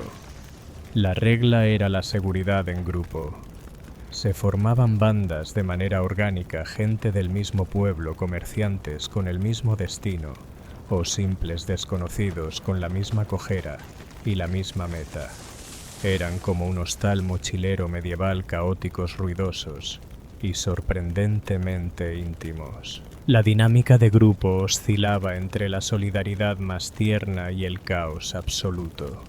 Un día compartías pan duro bajo un árbol y al siguiente gritabas porque alguien te había robado el nabo. Había nobles campesinos, monjes, viudas, mercaderes y criminales cumpliendo penitencia. ¿Qué podía salir mal? Las barreras de idioma no ayudaban. Un alemán podía caminar con un campesino inglés y una monja bretona. El resultado: muchas señas, mímica y peleas sobre quién dormía bajo el alero seco del granero. Las disputas eran constantes por comida, por el ritmo de marcha, por quién tenía la insignia más brillante. Algunos hacían votos de silencio, lo cual ayudaba, hasta que alguien tropezaba con su bolsa y rompía un frasco de agua bendita. Entonces todos los votos se olvidaban. Aún así, entre las riñas surgía algo más profundo: camaradería. Compartir un camino lleno de barro, enfermedad y temor divino despojaba a las personas de artificios. Reías ante las mismas ridiculeces, te cargaban a la espalda cuando enfermabas, rezabas junto a otros cuando los lobos aullaban demasiado cerca, llorabas cuando alguien moría en la ruta, lo cual pasaba mucho más de lo que se admitía. Y también había momentos de extraña alegría, cantos improvisados, historias contadas al fuego, gestos de bondad de completos desconocidos. Un trozo de pan compartido, un manto seco, una mano silenciosa sobre tu hombro frente a un altar. No todo era sufrimiento. Algunos peregrinos decían que la mejor parte era precisamente esa hermandad. Volvían a casa con nuevos amigos, cartas de tierras lejanas o historias de aquel italiano que podía malabarear cuchillos y recitar salmos al mismo tiempo. Otros se despedían en un cruce del camino con un gesto y una oración, porque en la ruta de peregrinación la gente iba y venía como nubes, pero el viaje siempre seguía adelante. No todos caminaban con intenciones puras. Muchos partían con sinceridad, penitencia, curación, un nuevo comienzo. Pero como en nuestro mundo la Edad Media estaba llena de contradicciones, y en ninguna parte chocaban tanto la piedad y el orgullo como en el camino del peregrino. Algunos estaban más preocupados por ser vistos que por caminar. Se aseguraban de que todos supieran cuán lejos habían llegado, cuánto habían sufrido, y cuántas veces habían rezado con un solo mendrugo de pan mohoso. La humildad era opcional, la narración dramática obligatoria. Y luego estaban los peregrinos de moda. Sí existían. Nobles ricos que se disfrazaban de viajeros humildes, pero con capas carísimas, bastones grabados y alforjas bordadas. Contrataban sirvientes para llevar el equipaje y a veces cabalgaban la mayor parte del trayecto. porque nada dice sufrimiento espiritual como un colchón de plumas portátil. Mientras la mayoría caminaba cada kilómetro doloroso, otros buscaban atajos literales y espirituales. Algunos contrataban carruajes, otros simplemente compraban insignias en el mercado y se ahorraban todo el viaje. ¿Para qué arriesgarse a lobos y disentería cuando podías fingir con una concha de estaño brillante y una buena mentira? Pero la trampa tenía consecuencias. La Iglesia condenaba a los llamados falsos peregrinos. En algunos caminos había guardias revisando papeles y comprobando intenciones, pero la vigilancia era irregular y los resquicios muchos. Mientras tocaras las campanas correctas y dejaras las monedas adecuadas, pocos hacían preguntas, aún entre tramposos y presumidos. La piedad auténtica ardía. Muchos peregrinos confesaban a diario, caminaban descalzos o se sometían a incomodidades extremas por sus almas. Algunos cargaban cruces pesadas o se flagelaban en el camino. Otros caminaban en silencio, juraban abstinencia de carne, vino o incluso palabras hasta llegar a su meta. La línea entre devoción y espectáculo era delgada, pisoteada una y otra vez por los pies embarrados de la naturaleza humana. Porque al final la peregrinación no se trataba de ser perfecto. Se trataba de aparecer en el camino cojo, sudoroso, a veces exagerando las ampollas, pero caminando igual. Con el tiempo, toda peregrinación llegaba a su fin, ya fuera en un santuario, en una tumba, o para los más afortunados de regreso a casa. Pero volver no siempre era la gloria soñada. Primero las realidades físicas. Muchos regresaban con menos dientes, menos monedas y muchas más cicatrices, tanto físicas como emocionales. Pies deformados, espaldas torcidas, enfermedades extrañas que ningún curandero sabía nombrar. No solo traías una insignia, traías trauma, tendinitis y la historia de un flamenco que roncaba como un cuerno de guerra. Luego estaban las expectativas. Los pueblos solían recibir a los peregrinos con ceremonia. Se esperaba que fueras más santo, más sabio, más sereno, que rezaras más, pecaras menos y quizá olieras a incienso. En lugar de eso, muchos llegaban hambrientos, irritables y mucho más interesados en una jarra de cerveza que en bendiciones. Algunos regresaban decepcionados. Habían caminado cientos de kilómetros, besado huesos de santos, llorado ante altares, y nada cambiaba. La enfermedad seguía, la culpa persistía. Lo único más ligero era la bolsa de dinero. Esa desilusión golpeaba más fuerte que un garrote de bandido. Otros, sin embargo, volvían transformados no por las reliquias o los rituales, sino por el camino en sí. Caminar día tras día, conocer extraños, ver tierras lejanas, les abría el mundo. Algunos se volvían narradores, otros se unían a monasterios, algunos simplemente volvían más pacientes con los ruidosos gallos de sus vecinos. El camino les había enseñado humildad, empatía y resistencia de un modo que ningún sermón podía lograr. Y no olvidemos el derecho a presumir. Las insignias de peregrinos se lucían como armadura en la taberna del pueblo. Una concha de estaño de Santiago podía valer una bebida gratis. Un trozo de tela de Jerusalén se convertía en historia repetida hasta la muerte. Fuese o no que el viaje cambiara tu alma, sin duda mejoraba tu reputación. Incluso aquellos que habían hecho trampas o no completaron la ruta encontraban una especie de paz en el simple hecho de intentarlo. El esfuerzo en sí se volvía ofrenda, porque en la Edad Media, regresar de una peregrinación cambiado no significaba una sola cosa. Habías osado caminar el camino hacia el cielo, y de alguna manera habías vuelto.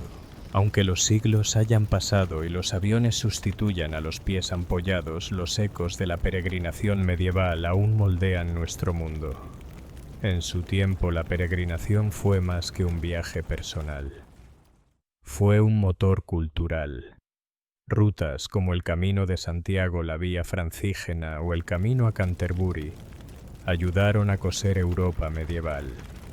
Los peregrinos cruzaban fronteras, compartían historias, intercambiaban dialectos y casi sin quererlo construyeron las bases de algo revolucionario, una identidad europea común.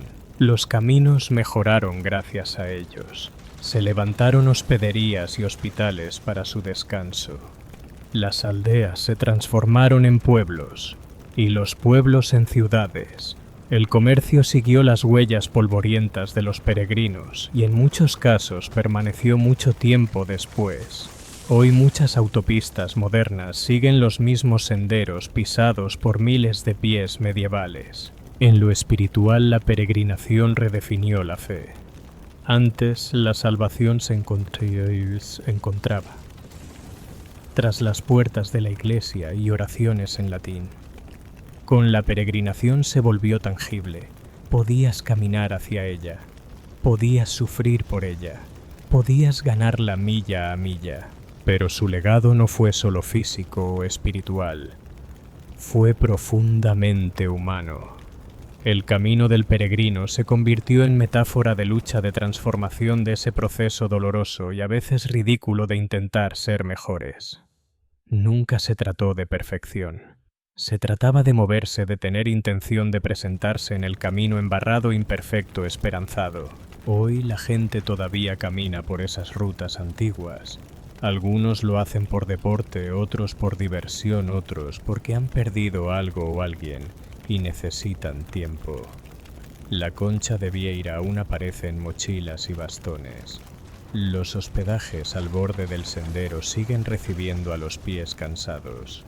Las oraciones se susurran ahora en lenguas distintas, pero ascienden al mismo cielo sobre los mismos caminos polvorientos. Incluso quienes nunca han caminado una peregrinación sienten su peso en la cultura, en la literatura, el cine o en esas travesías modernas de redes sociales donde alguien busca encontrarse a sí mismo dejando todo atrás.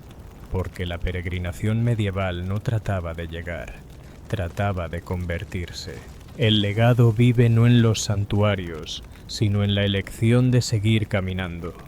Incluso cuando el camino es largo, los zapatos no encajan y los milagros parecen lejanos, porque tal vez la verdadera reliquia no era un hueso de santo en una caja, sino el propio peregrino que volvía a casa aún roto pero caminando.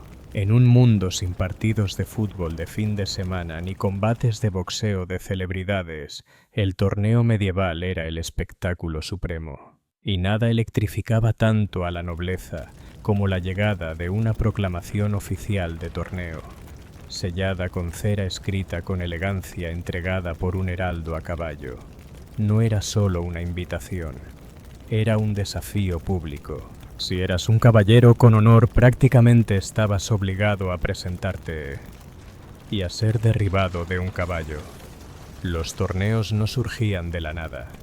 Se organizaban con el cuidado de una boda real y el presupuesto de una cruzada menor. Los señores locales o los monarcas poderosos los celebraban para mostrar riqueza, atraer alianzas o casar a una hija disponible. Se reservaban días, a veces semanas, para banquetes justas, combates en grupo, tiro con arco, desfiles y un poco de caos controlado. Para los caballeros invitados las apuestas eran altas. En un torneo se forjaban o destruían reputaciones, junto con algunos huesos. Era la oportunidad de mostrar habilidad, valor y hasta sentido de la moda frente a damas, señores y rivales. Una sola victoria podía significar propuestas de matrimonio, concesiones de tierras, o al menos un poema en tu honor acompañado de laúd. Pero no cualquiera podía asistir. Había que ser de noble cuna, o fingirlo bien. Se revisaban escudos de armas, se discutía la genealogía. Nadie quería que un plebeyo se colara con un blasón falso. Eso sería escandaloso. O peor, embarazoso si ganaba. La preparación empezaba de inmediato. Se pulía la armadura, se entrenaban caballos, se convocaba al sastre. Un caballero no solo debía luchar bien, debía parecerlo. Su sobreveste debía brillar, el blasón familiar debía distinguirse a 50 pasos y la lanza tenía que estar equilibrada al gramo. También corrían rumores de rivalidades. ¿Acaso Sir Baldwin había ofendido a la hermana de Sir Geoffrey en el último torneo? Seguía Sir Roland, resentido por haber sido derribado por un joven con mejor peinado. Todo se resolvería con el estruendo de cascos y acero. El simple crujir del sello de cera aceleraba los latidos, porque el torneo no era solo un juego, era la guerra hecha cortesía. O quizás simplemente te gustaba cómo brillaba tu blasón cuando atrapaba la luz del sol. Estos símbolos no eran solo un adorno, servían para identificar a los caballeros bajo capas de acero. Podías estar acorazado, con visera bajada e irreconocible en la polvareda de la justa, pero tu emblema heráldico decía a todos quién estaba recibiendo la paliza. Y lo más importante, de quién se elevaba o se hundía la reputación frente a la multitud. Y vaya multitud. Los torneos eran puro teatro público. Nobles campesinos, mercaderes de paso y corazones románticos se agolpaban en los pabellones ansiosos de ver quién lucía como un héroe. Los caballeros a menudo contrataban sastres para diseñar sobreveste deslumbrantes y caparazones para sus caballos. Sí, armaduras decorativas de caballo por si no eres experto en moda medieval. Colores brillantes, hilos dorados y bordados intrincados convertían la liza en una pasarela de acero y arrogancia. Pero no se trataba solo de marca personal, también era política. Tu ropa señalaba alianzas con quien compartías mesa, quién era tu mecenas.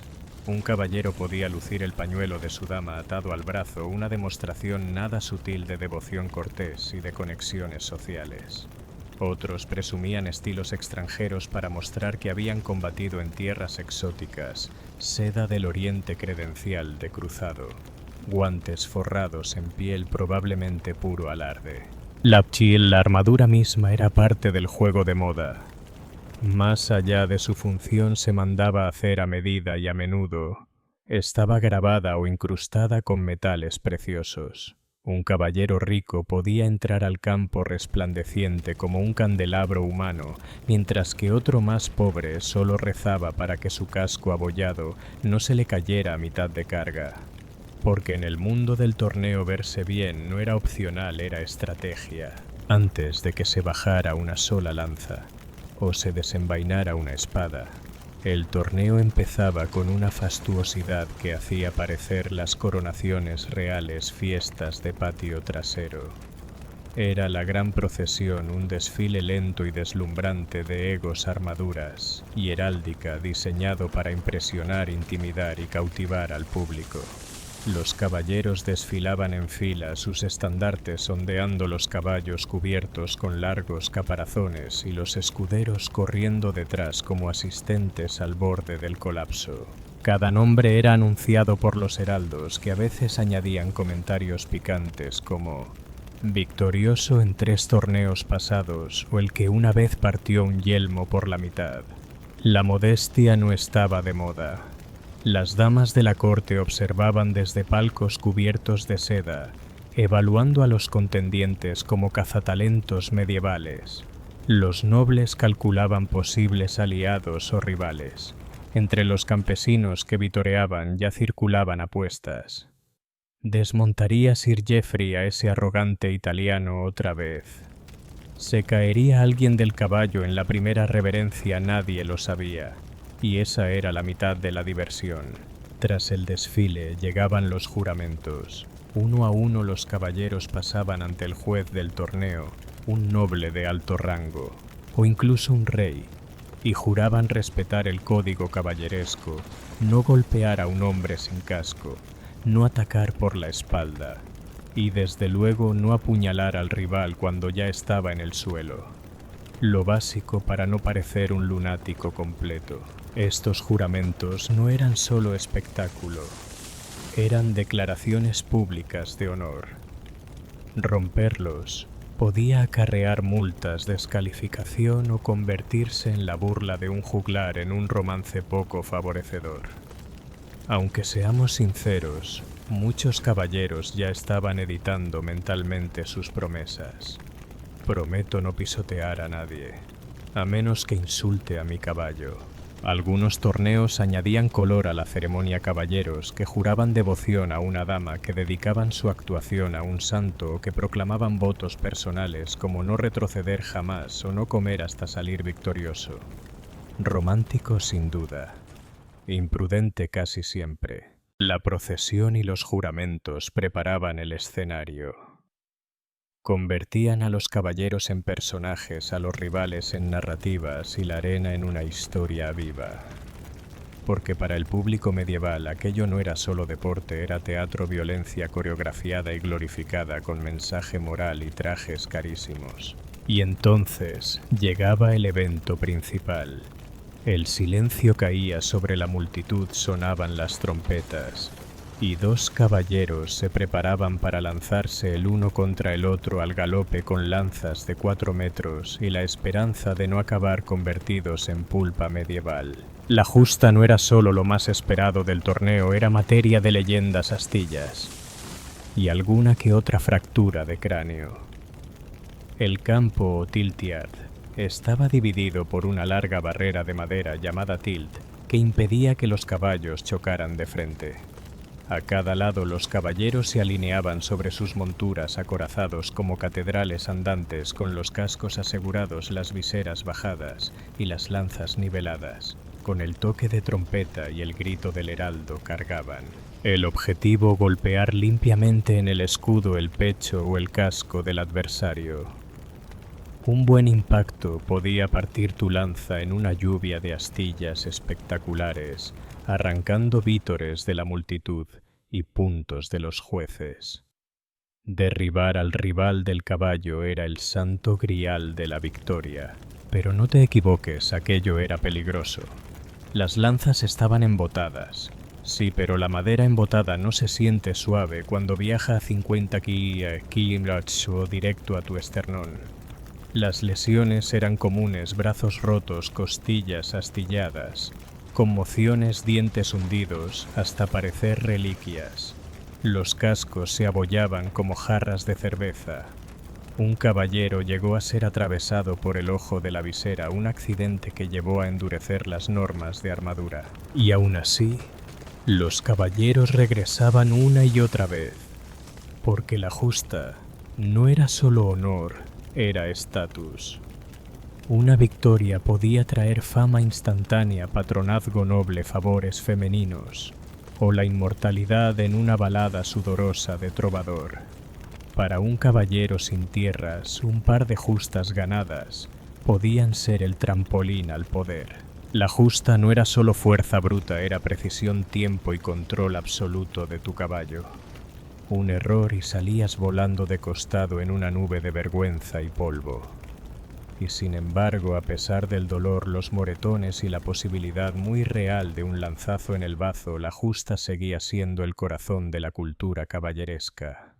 Porque para un verdadero caballero nada gritaba gloria tanto como ser lanzado de un caballo frente a la mujer de tus sueños. Si la justa era una joya de destreza, el melee era un pogo medieval con armas. Imagina una batalla campal en equipos, docenas de caballeros divididos en dos bandos, cargando unos contra otros, en un campo abierto con espadas, hachas, mazas, y el mismo entusiasmo caótico que en una pelea de taberna. Había reglas, claro, pero eran más sugerencias que mandatos. Intenten no matar a nadie. Era menos un mandamiento y más un recordatorio amable. El melee simulaba condiciones de batalla real, sin flechas ni campesinos gritando. Los caballeros combatían en formaciones o en solitario, a caballo o a pie, en rondas que duraban hasta que alguien lo daba por terminado, o hasta que solo quedaba uno en pie. Los objetivos variaban, a veces era un todos contra todos, Otras, capturar un estandarte, un trofeo o rescatar a un muñeco que representaba a una dama en apuros caballería. ¿Recuerdas? Aunque menos glamoroso que la justa, el melee ofrecía otra clase de fama, mostraba fuerza bruta, resistencia y astucia táctica. Podías lucir tu manejo de la espada, tu destreza con el caballo y tu capacidad de sobrevivir a ser aporreado repetidamente por otros hombres acorazados. Era glorioso, era agotador y era peligroso. Las lesiones eran inevitables, cascos agrietados, escudos destrozados, huesos partidos. Algunos caballeros eran sacados inconscientes o no se levantaban jamás. Pero mientras nadie muriera a propósito, todo se consideraba parte del juego. Los escuderos corrían como mecánicos de Fórmula 1, entregando armas de repuesto, sacando caballeros del barro o apartando caballos del caos. Todo bajo la mirada de nobles y damas que a la sombra de los pabellones bebían vino y animaban a sus favoritos. Porque nada decía romance como ver a alguien recibir un codazo en el casco. Para caballeros sin tierras o hijos menores, el melee era oro puro. Si no podías ganar en la justa, tal vez brillaras en el caos. Ganar podía significar monedas, armaduras o incluso un mecenas noble. Perder solo dejaba moretones y semanas de plegarias doloridas. Pero en un mundo obsesionado con el honor y el espectáculo, el melee era donde se demostraba la verdadera resistencia. Y seamos claros, parte de por qué los caballeros soportaban costillas magulladas y egos rotos era por la gloria. Pero otra parte, porque las damas estaban mirando. Los torneos no eran solo juegos de guerra, eran escenarios sociales.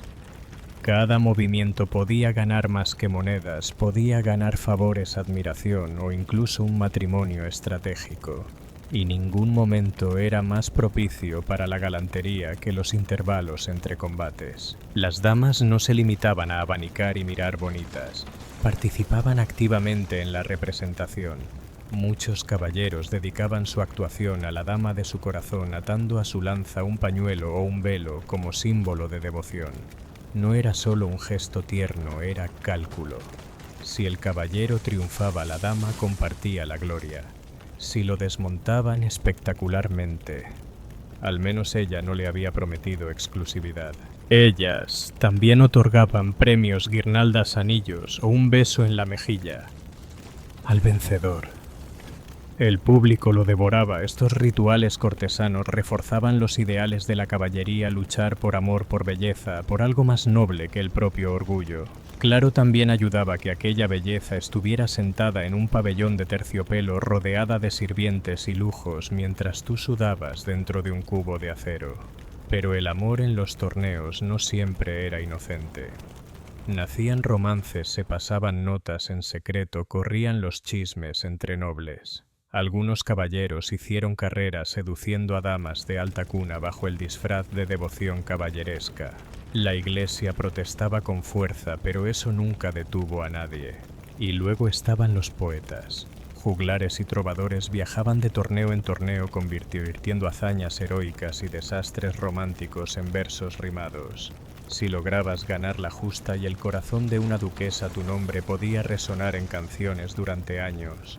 Si te caías del caballo intentando impresionar a una baronesa, eso también acababa en las baladas, solo que con más carcajadas. En una sociedad donde el estatus lo era todo, ser admirado por mujeres nobles podía encumbrar o arruinar la reputación de un caballero. Un cumplido susurrado por la dama adecuada podía pesar más que una bolsa de plata. Porque en el tribunal de la opinión pública el amor no era solo un campo de batalla, también era parte del torneo. Con todos sus votos caballerescos y su romanticismo, los torneos eran un desastre político, físico y moral. Bajo la armadura reluciente y los estandartes ondeando, se escondía un mundo de escándalos, trampas y puro caos medieval. Empecemos por las trampas. En teoría, los caballeros debían seguir reglas claras: no golpear a un desarmado, no dar golpes mortales, no hacer juego sucio. pero el honor desaparecía fácilmente cuando había dinero y reputación en juego. Algunos competidores reforzaban sus lanzas con núcleos de metal volviéndolas más peligrosas e irrompibles. Otros manipulaban la armadura quitando acolchado para ganar agilidad o embotando deliberadamente la espada del rival antes del combate. Y si había una enemistad personal, la brutalidad accidental en la liza no era nada rara. Los oficiales intentaban imponer orden. Mariscales patrullaban el campo. Heraldos registraban golpes y las disputas se resolvían a veces ante jueces nobles. Pero los sobornos obraban milagros. Una bolsa de plata bien entregada podía convertir una descalificación en una simple advertencia, sobre todo si el caballero acusado era rico, bien conectado o estaba organizando un banquete esa noche. Luego estaban los accidentes, muchas veces indistinguibles de las trampas. Lanzas que se rompían donde no debían, cascos que salían volando, caballos que colapsaban. Un caballero murió al recibir una astilla de lanza en el ojo. Otro cayó con tanta fuerza que se partió la lengua por la mitad y quedó mudo de por vida. Estos no eran casos aislados, formaban parte del riesgo y los caballeros lo sabían. Y sin embargo, nada excitaba tanto al público como un escándalo.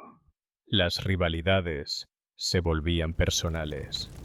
Estallaban peleas borrachas en los campamentos al caer la noche. Se susurraba sobre affairs entre caballeros y damas, premios robados, identidades falsas y hasta un caso confirmado de una mujer disfrazada de caballero que compitió en secreto. Cuando fue descubierta la expulsaron de la liza, pero no antes de ganar 2 combates y humillar a media docena de nobles. Los clérigos condenaban la escena. Decían que los torneos fomentaban la vanidad, la violencia y el pecado. No se equivocaban, pero nadie los escuchaba. La nobleza adoraba el drama, el pueblo quería sangre, y los caballeros amaban la oportunidad de ser héroes. Al menos hasta que se les hundía la visera. La verdad es que bajo toda su pretensión noble, el torneo nunca trató solo de honor. Era un juego de alto riesgo, donde la trampa, la sangre y el chisme venían incluidos con la entrada. Con el paso de los siglos, los torneos pasaron de ser ensayos bélicos caóticos a convertirse en auténticos espectáculos. Menos entrenamiento, más teatro. Menos peligro, más desfile. Lo que comenzó como práctica militar se transformó en un circuito de celebridades medievales, y como todo gran entretenimiento evolucionó con el tiempo.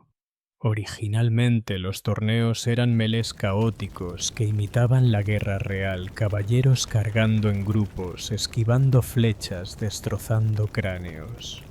Pero a medida que cambiaban las tácticas de combate, también lo hizo el torneo.